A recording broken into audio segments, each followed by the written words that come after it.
샬롬. 이 자리에 모이신 여러분들을 주님의 이름으로 환영하고 축복합니다.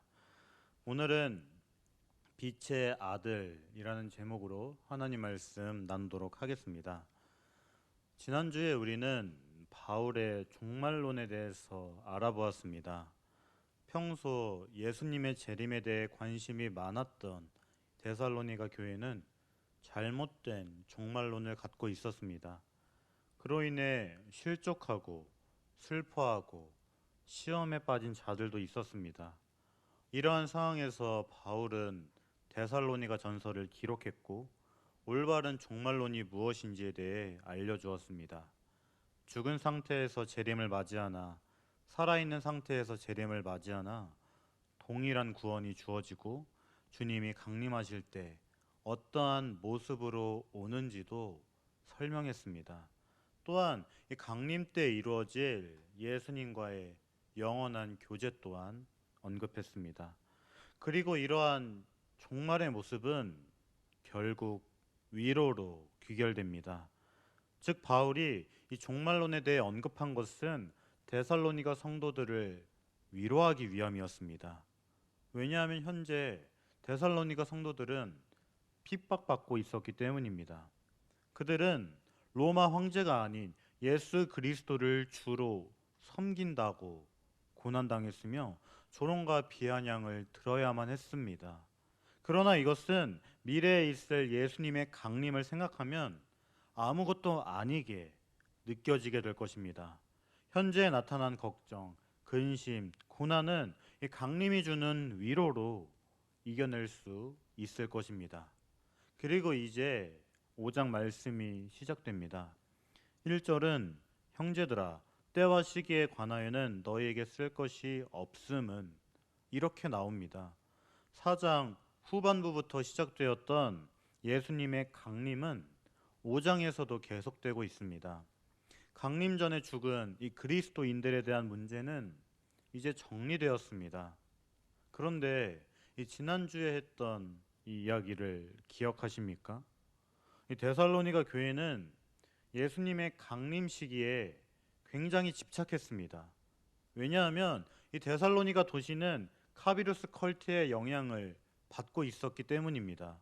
그래서 그들은 곧 오신다는 예수님의 말씀을 잘못 이해했고 극단적인 행동을 하기 시작했습니다. 그저 예수님이 다시 오실 날만을 기대하며 현재의 삶을 포기했습니다.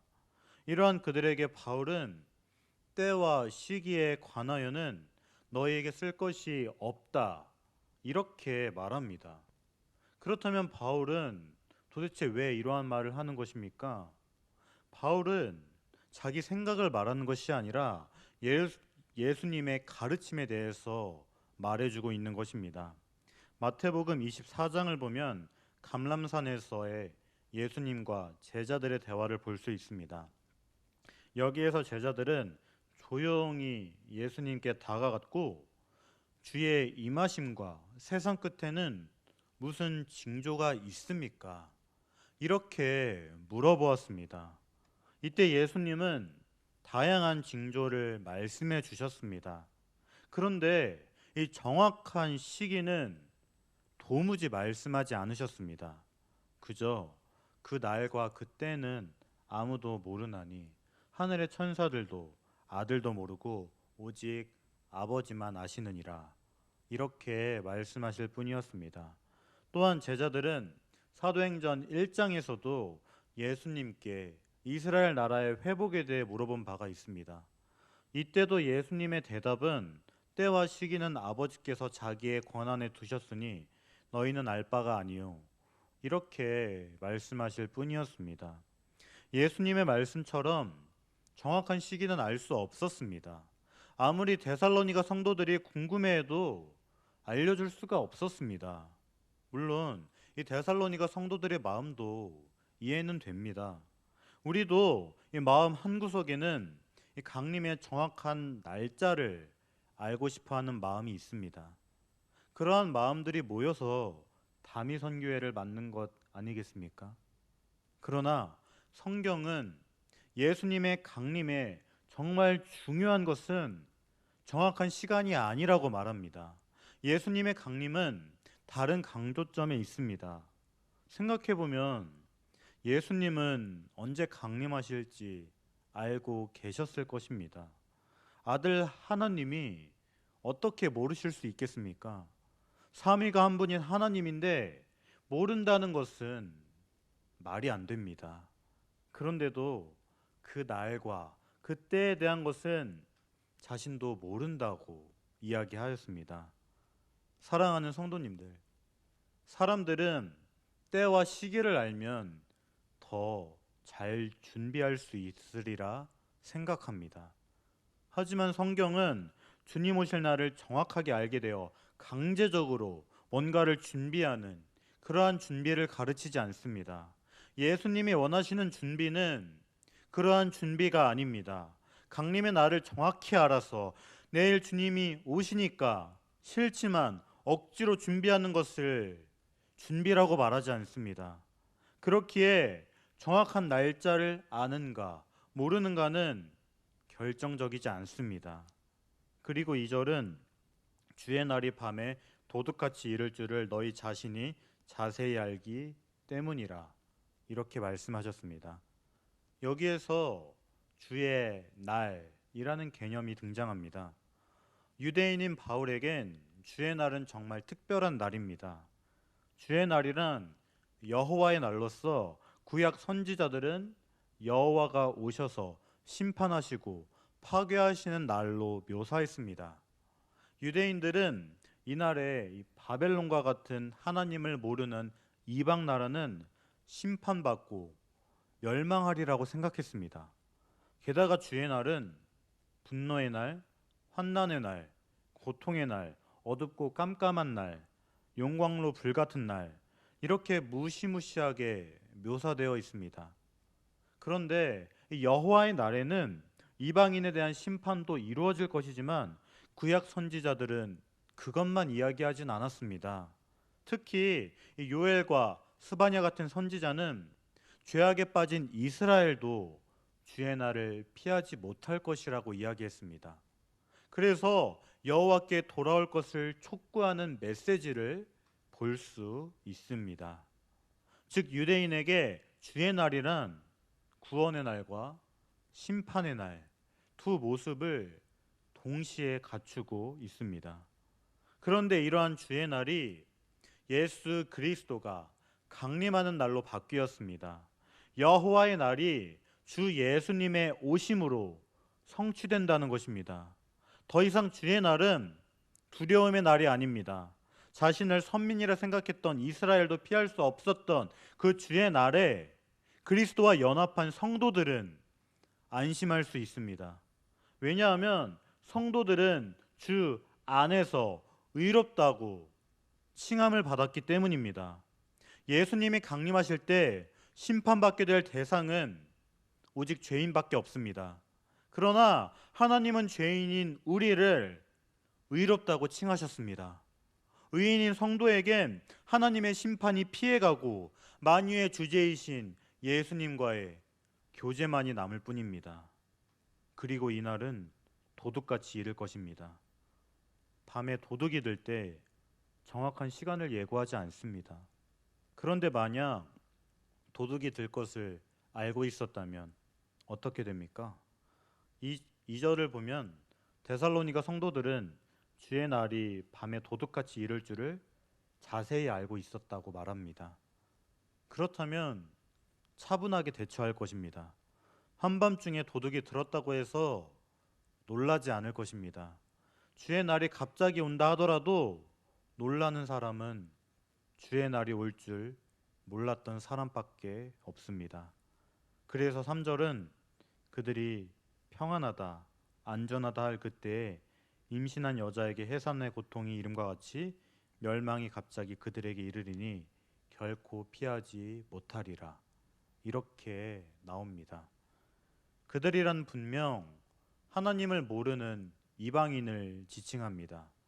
그리고 그들은 평안하다 혹은 안전하다 이렇게 말을 합니다.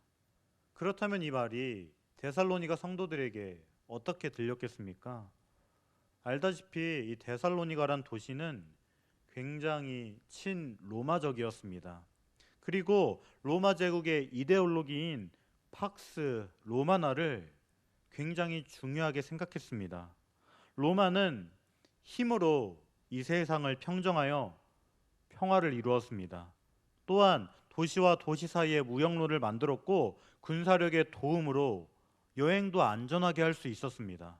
게다가 무역도 활발하게 하여 부와 안정과 법과 질서를 누릴 수 있었습니다.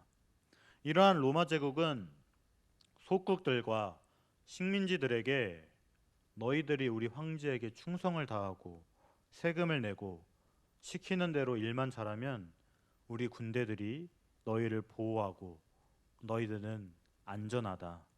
이렇게 말하였습니다. 이것이 팍스 로마나, 즉 로마의 평화였습니다.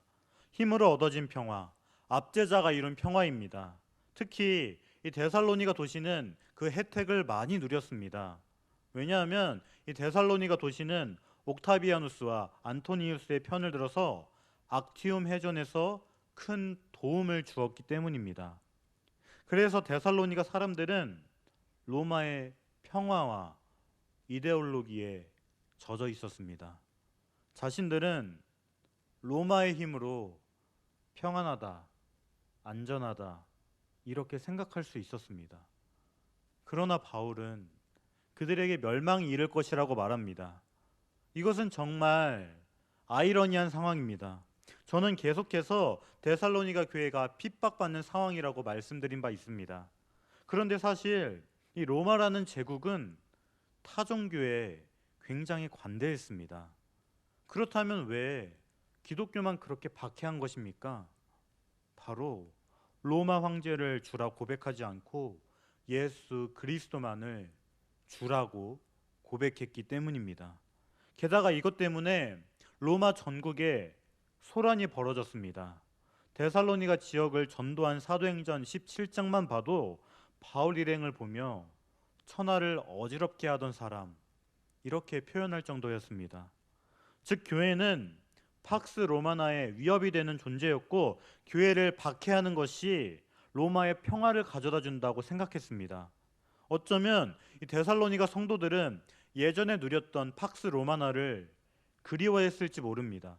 게다가 이 데살로니가에 살았던 사람으로서 그들이 누렸던 팍스 로마나는 굉장히 친숙했으며 어마어마했을 것입니다. 예수님을 모르기 전에 누렸던 그들의 평화, 안전, 이 모든 것을 다시 경험하고 싶었을지 모릅니다. 팍스 로마나를 말하며 자신들을 괴롭히는 사람들을 보며 실족했을 수도 있습니다. 그러나 바울은 평안하다, 안전하다 말하는 그들에게 피할 수 없이 갑작스러운 멸망이 이른다고 이야기합니다. 평화를 지킨다고 생각하고 평화를 누린다고 생각했던 사람들이 오히려 멸망에 이르게 됩니다. 그리고 그 멸망은 임신한 여자에게 해산의 고통이 이르는 것 같습니다. 갑자기 예상하지 못한 때에 이르러서 결코 피할 수 없는 것입니다. 게다가 옛날 로마 시대의 산부인과 이술은 그렇게 발달되지 않았습니다. 아이를 건강하게 낳을 수도 있었지만 반대로 출산은 굉장히 위험한 일이기도 했습니다. 많은 여성들이 아이를 낳다가 죽은 사례는 여럿 있으며 이것 때문에 여성의 기대 수명은 매우 짧았습니다. 따라서 이 해산의 고통은 죽음의 전조가 될 수 있었으며 임산부라면 절대 피할 수 없는 것이었습니다. 이렇게 하나님을 모르는 이방인들에게 예수님의 강림은 심판의 날이며 밤중에 도둑이 든 것 같이 해산의 고통같이 갑작스러우며 피할 수 없는 일입니다. 팍스 로마나를 지키며 누린다고 생각했던 그들은 심판이라는 무시무시한 일을 겪게 됩니다. 그렇다면 예수님을 주로 고백하는 데살로니가 교회는 어떻습니까?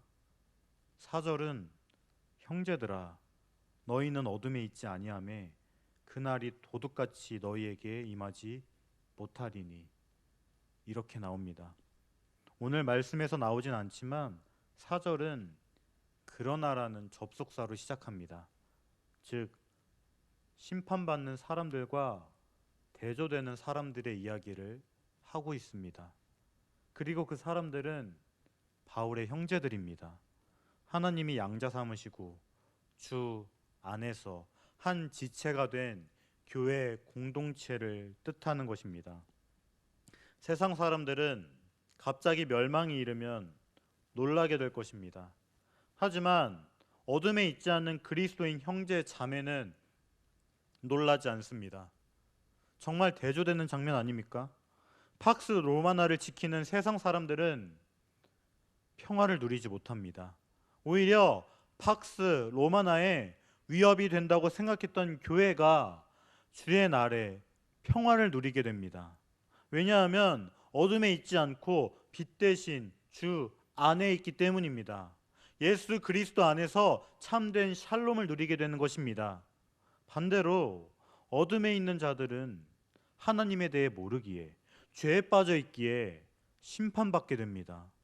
그들은 정말 주님의 재림에 대해 무지했고 무관심으로 세상을 살았습니다.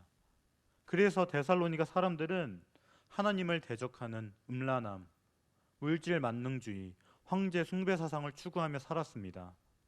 물론 이 데살로니가 교인 또한 이러한 어둠에 있었을 때가 있었습니다. 그런데 그곳에 빛 되신 예수님의 복음이 들어왔습니다. 그 복음으로 데살로니가 성도들은 다시 태어나게 되었고 새로운 피조물이 되었습니다. 즉 어둠의 세상이 아닌 빛 되신 예수님이 왕으로 계신 나라로 옮겨지게 되었습니다. 그래서 5절은 무엇이라고 말합니까? 5절은 너희는 다 빛의 아들이요 낮의 아들이라 우리가 밤이나 어둠에 속하지 아니하나니 이렇게 말하고 있습니다. 밤은 어둠의 시간이고 낮은 빛의 시간입니다. 그래서 바울은 데살로니가 성도들에게 너희는 빛의 아들이며 낮의 아들이라고 말합니다. 어둠 속에 있는 자들은 고통과 멸망이 있다면 빛의 자녀에겐 소망, 기쁨, 영광만이 있을 뿐입니다. 무지함과 무관심이 해산의 고통 같은 갑작스러운 멸망을 가져왔다면 빛의 자녀는 빛 속에 있으므로 지식이 열리게 됩니다. 그래서 영광과 존귀와 아름다움과 빛에 대한 말할 수 없는 소망과 기대가 생기게 됩니다. 성도는 빛의 자녀이기에 강림의 날이 도둑처럼 임하지 못합니다. 여전히 그날은 언제인지 모르지만 성도는 빛의 자녀이기에 깨어 있을 것입니다. 빛에 속해 있고 지각이 열려 있으며 관심이 살아있게 됩니다. 그래서 성도에겐 그날이 도둑처럼 임하지 못합니다. 그리고 6절은 그러므로 우리는 다른 이들과 같이 자지 말고 오직 깨어 정신을 차릴지라 이렇게 나옵니다. 6절은 그러므로 이러한 접속사를 통해 앞에 있던 말에 결론을 내립니다. 그리고 그것은 두 가지로 나타납니다. 우선 첫째는 다른 이들과 같이 자지 말라는 것입니다. 물론 이 말을 문자 그대로 받아들여서는 안 될 것입니다. 사람은 잠을 자도록 창조되었고 잠을 안 자며 살 수 있는 사람은 아무도 없습니다. 그러나 우리는 앞에 있는 다른 이 표현에 주목할 필요가 있습니다. 다른 이란 이 하나님을 모르는 이방인을 가리킵니다. 그들은 어떻게 살아갑니까? 팍스 로마나를 생각하며 안일하게 살아갑니다. 자신은 로마 군대가 지켜준다고 생각하며 아무런 걱정 없이 살아갑니다. 마치 잠을 자는 자처럼 위험이 닥쳐와도 아무것도 느끼지 못합니다. 영적으로 잠들어서 마음이 어두워졌고 영적인 지각은 마비되었습니다. 그래서 그리스도의 강림을 대비하지 못하고 갑자기 임할 멸망을 피할 수 없게 되었습니다. 그리고 바울은 깨어있으라고 권면합니다. 하나님을 모르는 이방인들이 잠을 자고 있었다면 성도는 달라야 했습니다. 그리스도 안에 있는 성도는 잠을 자지 말고 깨어 있어야 한다는 것입니다. 잠은 지각을 모두 묶어버리지만 깨어 있으면 지각은 활발하게 작동합니다. 영혼이 깨어 있으면 정신적, 육체적 모든 것이 선한 것을 붙잡고 죄를 비롯한 해악되는 모든 것을 피하게 됩니다. 그렇게 예수님의 강림을 준비하게 됩니다. 또한 바울은 깨어서 정신 차리라고 이야기합니다. 여기에서 사용된 헬라어는 네포멘으로 신중하다 혹은 근신하다 이것으로 사용될 수 있습니다. 신중이란 매우 조심스러운 것을 뜻하며 근신이란 말이나 행동을 삼가고 조심함 이러한 뜻을 갖고 있습니다. 또한 이 단어는 통상적으로 절제해서 먹고 마시며 과식하지 않는 것을 의미하며 명예와 부, 즐거움과 같은 온갖 세상적인 일을 절제해서 추구하는 것으로 사용되기도 합니다. 즉 바울에게 정신 차리라는 것은 근신 같은 이 절제의 의미를 내포합니다. 식욕이 생긴다고 조심하거나 절제하지 않고 마구 먹어버리면 우리 몸도 둔해져서 잠들게 됩니다.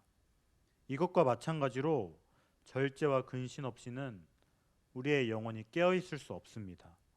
이렇게 바울은 예수님이 다시 오실 날의 정확한 시기에 집착하지 말고 항상 깨어있으라고 권면합니다.